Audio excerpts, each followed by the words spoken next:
जय श्री कृष्ण। आइए आज के हम यहाँ अजंत पुल्लिंग के अंतर्गत सर्वनाम शब्दों, उसके बाद निर्जर शब्द के शिक्षण के अंतर्गत, उसके बाद आज हम यहाँ पर आकारांत सर्वनाम शब्दों का अभ्यास करेंगे। आकारांत सर्वनाम शब्द संस्कृत में उतने ज्यादा नहीं मिलते, फिर भी जितने हैं उनमें से कुछ मैं यहाँ पर आपके सामने प्रकट करने जा रहा हूँ, जिससे आपको आकारांत पुल्लिंगी शब्दों के अभ्यास में सरल हो सके।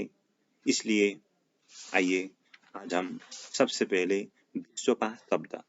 विश्वपा शब्द संसार की रक्षा करने के लिए जो रहते हैं उन परमात्मा के वाचक है, यानी कि विश्व को रक्षा कौन करता है? भगवान विष्णु अथवा कृष्ण, शिव, राम, जो उन अर्थ में विश्वपा शब्द का यहाँ पर प्रयोग हो रहा है। तो विश्वपा शब्द का रूप आपके सामने मैं यहाँ पर रखने जा रहा हूँ। विश्वपाहा, विश्वपौ, विश्वपाहा, विश्वपाम, विश्वपौ, विश्वपः द्वितीया विभक्ति में। तृतीया में विश्वपा, विश्वपाभ्याम, विश्वपाभिः। चतुर्थी में विश्वपे, विश्वपाभ्याम, विश्वपाभ्यः, विश्वपः, विश्वपाभ्याम, विश्वपाभ्यः। पंचमी में। अब षष्ठी में विश्वपः, विश्वपोः, विश्वपाम। सप्तमी में विश्वपी, विश्वपोः, विश्वपाशु। हे विश्वपाहा, हे विश्वपौ, हे विश्वपाहा। इस तरह से विश्वपा शब्द, जो आकारांत विश्वपा शब्द है, इसका रूपावली यहाँ पर दिया गया। इसी तरह से अब यहाँ पर मैं शंखदमा शब्द, यानी कि शंख बजाने वाला, शंखम धमयति इति शंखदमा, शंखदमा जो शंख को बजाए, वह अर्थ में शंखदमा शब्द है। तो आइए इसका रूप यहाँ पर अभ्यास करते हैं। शंखदमाः, शंखदमौ, शंखदमाः, शंखदमां, शंखदमौ, शंखदमः, शंखदमा, शंखदमाभ्यां, शंखदमाभिः, शंखदमे, शंखदमाभ्यां, शंखदमाभ्यः, शंखदमः, शंखदमाभ्यां, शंखदमाभ्यः, शंखदमः, शंखदमोः, शंखदमां, शंखदमी, शंखदमोः, शंखदमासु। हे शंखदमाः, हे शंखदमौ, हे शंखदमाः। शंखदमा शब्द के रूपावली के बाद अब सोमपाहा।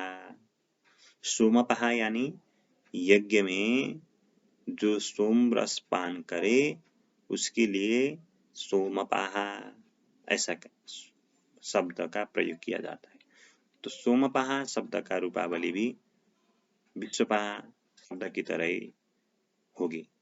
तो सोमपाहा, सोमपौ, सोमपाहा, सोमपाम, सोमपौ, सोमपः, सोमपा, सोमपाभ्याम, सोमपाभिः, सोमपे, सोमपाभ्याम, सोमपाभ्यः, सोमपः, सोमपाभ्याम, सोमपाभ्यः, सोमपः, सोमपोः, सोमपाम, सोमपी, सोमपोः, सोमपासु।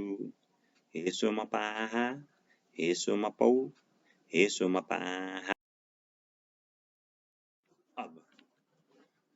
अब इसी तरह से विश्वपा शब्द की ही तरह कुछ शब्दों का रूपावली बनते हैं, उनका मैं यहाँ पर नाम ही दे रहा हूँ। इसी तरह मधुपा, यानी कि मधुम पाति इति मधुपा, यानी कि भ्रमर। भ्रमर को क्या कहा गया है? मधुपा अथवा शराबी व्यक्ति, उसके लिए भी मधुपा कहते हैं। और किलालपा यानी कि किलालम पिबती इति किलालपा, जल पीने वाला। इन दो शब्दों के रूपावली भी विश्वपा शब्द की तरह ही चलेंगे। मधुपाः, मधुपौ, मधुपाः, मधुपाम, मधुपौ, मधुपः। किलालप, इसी तरह किलालपा का किलालपाः, किलालपौ, किलालपाः, किलालपम, किलालपौ, किलालपः।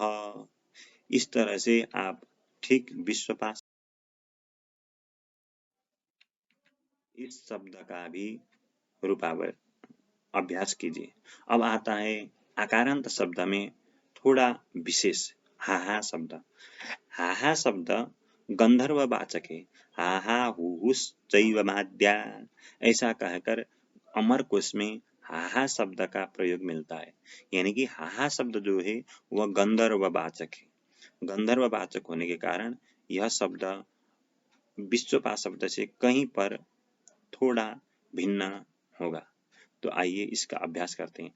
हा हा हा, हा हौ, हा हा हा, हा हाम, हा हौ, हा हान, हा हा, हा हा भ्याम, हा हा भिः, हा है, हा हा भ्याम, हा हा भ्यः, हा हा हा, हा हा भ्याम, हा हा भ्यः, हा हा हा, हा हौ, हा हाम, हा ही, हा हे, हा हौ,